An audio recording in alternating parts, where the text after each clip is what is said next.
Don't try working on your stay command unless you have solid sit, down, and stand commands.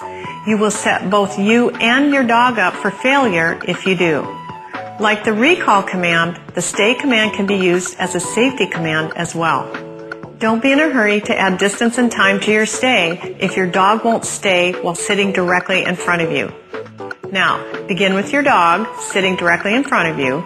Take a step or two back from your dog. If your dog doesn't move, say yes and return to him and reward with a treat and praise. If he does move, reposition him and try again. Increase your distance incrementally by a step or two as your dog can tolerate it. Say yes and return to your dog each time to reward. It's important that you don't call him out to you to reward him each time. Otherwise, you'll be rewarding the come and not the stay, and he will become very confused. One more thing. It's important that your dog not leave his stay position until you give him permission. You don't want him deciding when he's done, so after you reward him, it's important to release him with a command. I prefer that's it or all done. Pick something that you can remember and comes easily to you. Make sure you reward the release as it is a command as well.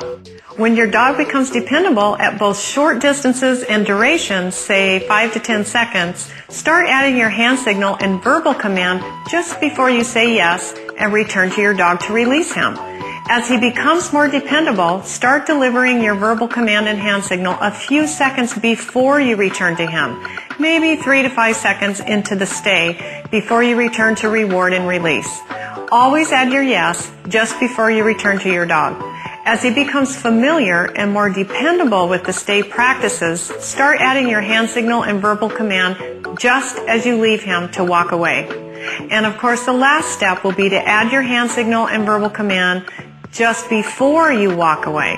Practice duration and distance in increments and make sure your technique stays consistent. When he's ready, try walking around your dog, first in one direction and then the other. Don't initially try to walk all the way around him. Just go part way and then come back. And try again, adding additional steps each time until finally you have walked all the way around your dog. Once your dog has a dependable sit-stay, try the same technique and process with your dog in a down position. Remember, the key to good training is lots of patience in all different types of situations and incremental increases in criteria for performance.